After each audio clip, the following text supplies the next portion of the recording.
NgokukaMarku 11.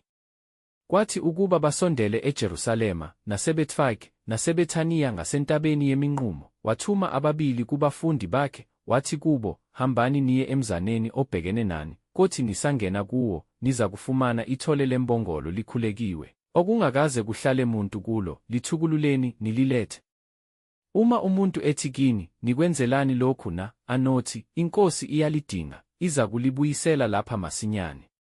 Bahamba, bafumana ithole likhulekiwe ngasesangweni ngaphandle emgwaqweni, balithukulula. Abanye kwababemi khona bathi kubo, nenzani nilithukulula ithole na? Basho kubo njengokusho kukaJesu, base bebayeka. Baliletha ithole kuJesu, babeka izingubo zabo phezu kwalo, wakhwela kulo. Abaningi bendlala izingubo zabo endleleni, abanye amahlamvu ababewagawule endle. Ababehamba phambili nababelandela bamemeza bathi, Hosiyana! Ubusisiwe ozayo egameni leNkosi! Ubusisiwe umbuso ozayo kaBaba uDavide! Hosiyana kweliphezulu!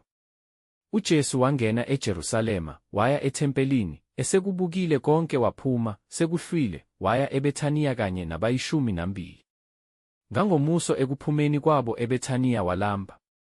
Thithini wabona umkhiwane ukude, unamaqabunga, wasondela ethi mhlawumbe angathola utho kuwo, esefikile kuwo akafumananga lutho, amaqabunga odwa, ngokuba kwakungesiso isikhathi samakhiwane.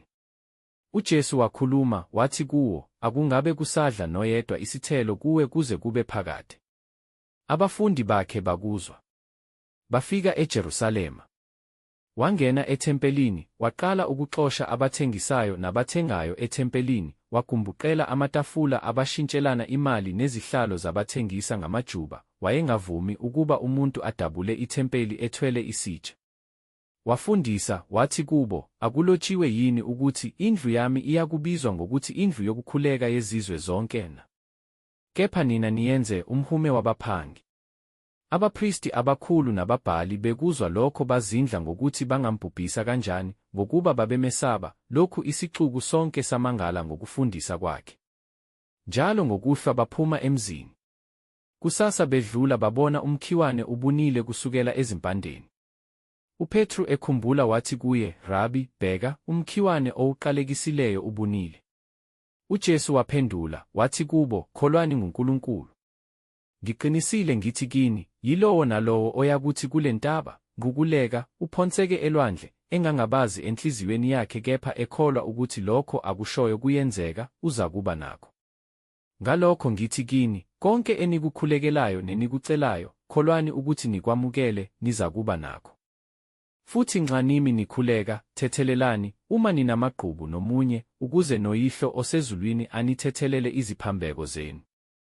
Kepha uma nina ningathetheleli, noYihlo osezulwini akayikunithethelela iziphambeko zenu. Babuye bafika eJerusalema, kwathi ehamba ethempelini, beza kuye abaphristi abakhulu, nababhali, namalunga, bathi kuye, lokhu ukwenza ngagunya lini na? Ngubani okunike leli gunya ukuze wenze lokhu na? Kepha uJesu wathi kubo, ngizakunibuza izwi libe linye, nize ningiphendule, yikhona ngizakunitshela ukuthi ngenza lokhu ngagunya lini. Ukubhaphathiza kukaJohane kwavela ezulwini noma kubantu na? Ngiphenduleni. Bakhulumisana bodwa, bathi, uma sithi, ezulwini, uzakuthi, pho, anikholwanga nguye ngani na? Kepha uma sithi, kubantu, besaba isixuku, ngokuba bonke bathi uJohane ungumprofethi impela. Base bemphendula uJesu, bathi, asazi. Wayesethi uJesu kubo, nami anginitsheli ukuthi ngenza lokhu ngagunya lini.